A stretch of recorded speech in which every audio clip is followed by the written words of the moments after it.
Okay, so we have a question here, or really some comments. Brandon, I appreciate your advice on most of these newsletters. Not so sure if I agree about fully investing your heart and emotions before you are certain the guy is interested. As a sensitive woman, I find the most success in relationships when I protect my heart early on and let the guy win me over a bit. Perhaps you can do a newsletter concerning that topic.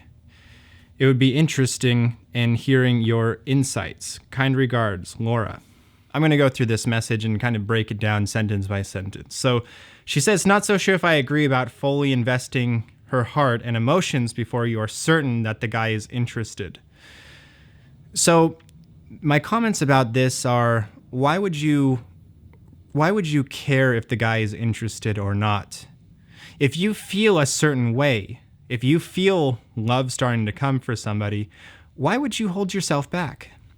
Why would you repress these emotions? The answer is because you're full of fear. The answer is because you're afraid of getting hurt. You're afraid of getting let down. You're afraid of getting rejected.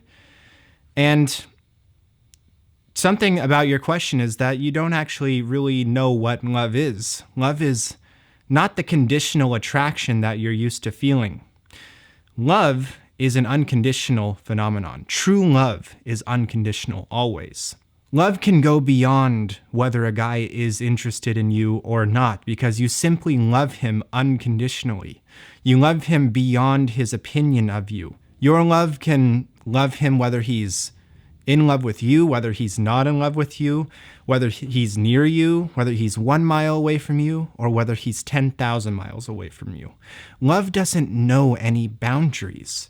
Love is an infinite, unconditional phenomenon. So why would you want to hold this back?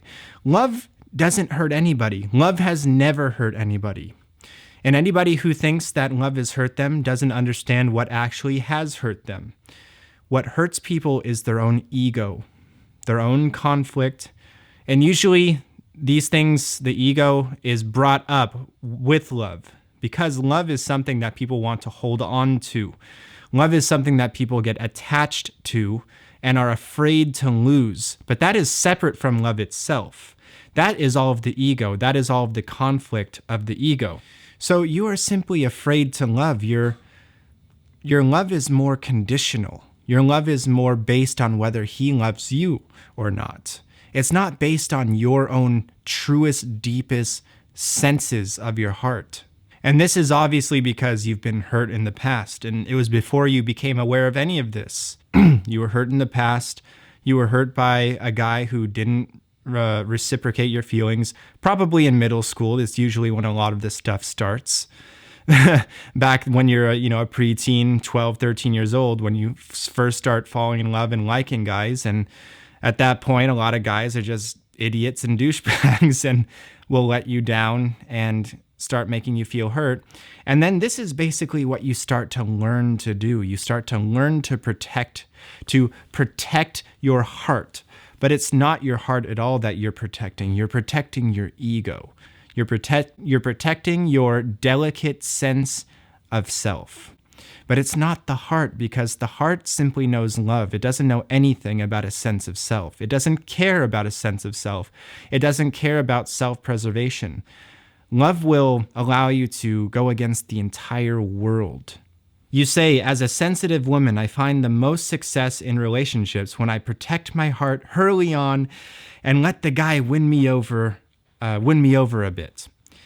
Well, essentially what you're doing when you do this is you're creating a challenge for yourself. You're creating a challenge for him by making yourself a challenge.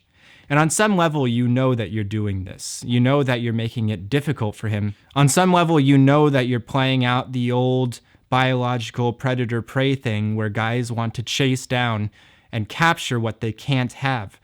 And then, of course, we all know that once they get it, and when I say they get it, they have sex with you, they lose interest. So you're basically creating your own problems right from the very start. If you were more honest about your feelings, then you would attract guys who weren't involved in that whole predator-prey challenge thing. You do want to create challenges for men in relationships, but not that kind of challenge. You don't want to be a challenge. You don't want to make yourself into a challenge, because that is a losing game. The more that you protect your heart and protect your fragile ego, the more you're not going to understand what it means to live life. The more you're not going to understand what it means to be in love with somebody. The more you're going to get trapped by yourself and into basically making decisions based on fear. Is that how you want to live your life? You want to live your life based on fear, based on reacting to fear, based on trying to protect yourself?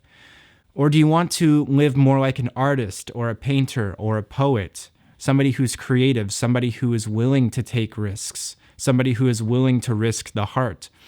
It is impossible to feel love if you don't allow yourself to feel pain. The two have to come together. If you cut yourself off from pain, you also cut yourself off from the pleasure and the joy of love. You become just a boring monk. That's what basically monks are doing. Monks are castrating themselves so they can't feel any pleasure. And so they also, because they do that, because they cut themselves off from pleasure, they know that that means that they're not going to be able to experience pain either. And the same goes in reverse. If you cut yourself off from pain, you won't be able to feel any pleasure. So it really just depends on if you want to be a vibrant specimen of a living life, or if you'd rather be dull and make yourself into a challenge and basically castrate yourself in your own life. It's really up to you. As far as, does it actually work with men when you make yourself a challenge? Like I said, it does work with certain types of men. It works for men who want to conquer things. It works for men who want to win, who want to make you into a challenge and win you over. The problem is that once that game is done, they're going to see the real you. And the real you is quite fragile and imbalanced and has a lot of emotional turmoil inside. And those are things that I would recommend handling. So once they start seeing the real you, once they've conquered and they've won the challenge, it's done for them. Whereas the opposite is you're being straightforward and honest with, first of all, you're being honest with yourself. And second of all, you're being honest with him and your intentions and what you want, and you're just being a loving person. What kind of success do you think you're going to enjoy from both of those categories?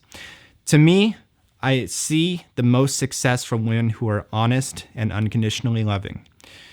I talk to many women every single day around the entire world, different cultures, different ways of life, and love is not something that you can divide into different cultures or different languages.